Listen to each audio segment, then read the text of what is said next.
I'm so thrilled to be here in Iowa. It was great. We flew in last night, and believe me, it was a breath of fresh air to be out of Washington, D.C. And I know firsthand, too, how farmers are the backbone of America, how food security matters so much, and what you all do, the people of Iowa do, to help deliver that every place in the world.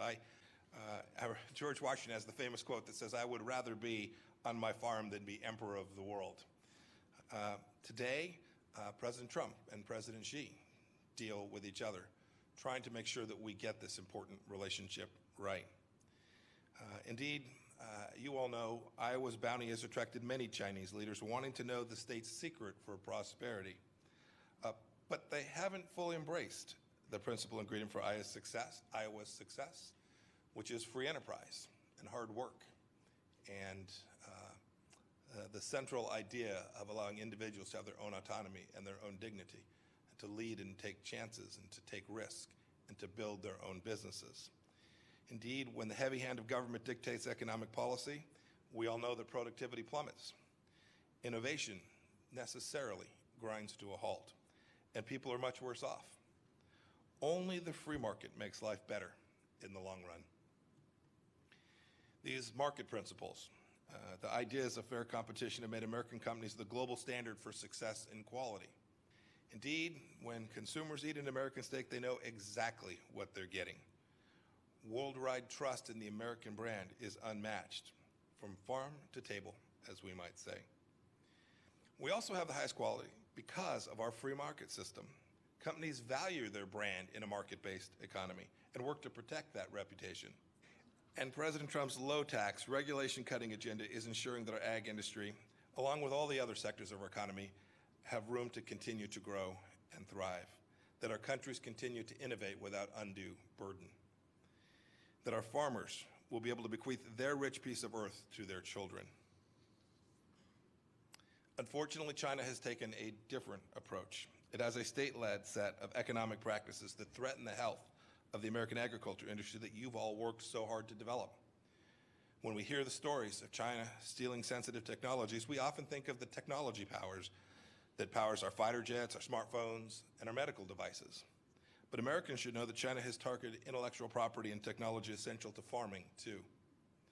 A few years ago, an Iowa farm security guard saw something suspicious in a field, stopped to investigate. He caught a Chinese national digging in the dirt, trying to steal a genetically engineered corn seed that took years of research and development to create, and which had cost a lot of money to build. That individual later pled guilty to stealing seed from Monsanto, DuPont Pioneer, and LG Seeds.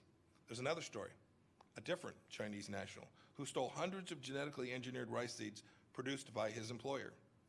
He stored them at his residence.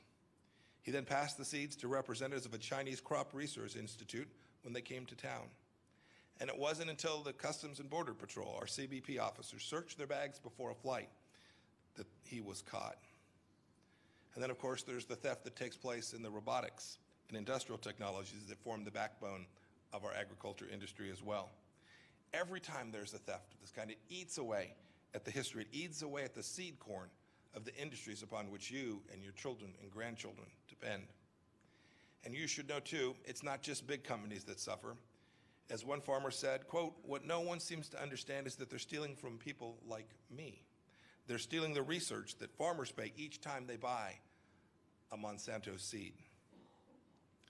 IP theft, too, isn't the only problem that China presents. It's an economic model that has for years survived on protectionism, rule breaking, state subsidies. China denies American companies access to its market through tariff barriers and non-tariff barriers, and they deny us the ability to compete on a fair and reciprocal basis. I've been around enough businesses here in the heartland to know we don't fear competition. But to compete successfully, you have to have a real shot. You have to have a relatively level playing field. And China's protectionism has for decades tilted the field against our farmers and agricultural companies. You should know, too, that American agriculture exporters aren't the only folks that are the victims of China's state-dominated economy. As Ambassador Branstad reminds me, it is the Chinese people who suffer as well.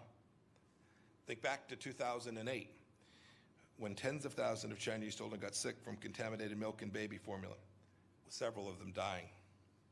Even today, many Chinese travel abroad to buy baby formula, and Chinese expatriates make big bucks shipping it back home for profit.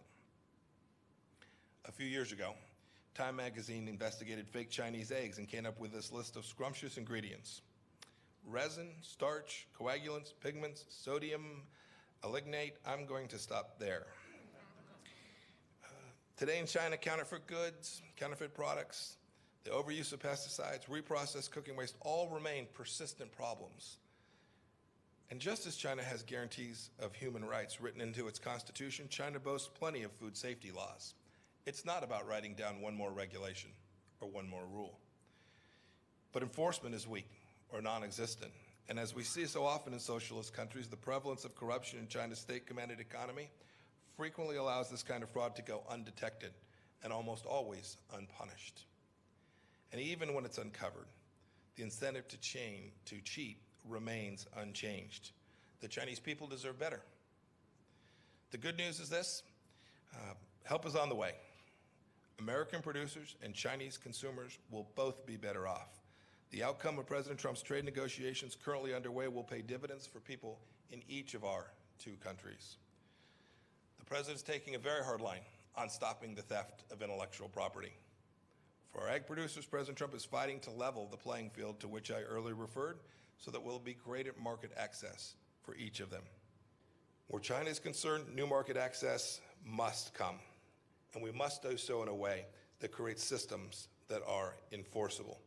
It doesn't do any good to sign one more agreement, one more document, if a mechanism to enforce those commitments that the Chinese make to us doesn't have the capacity to create a set of rules and processes that are enforceable.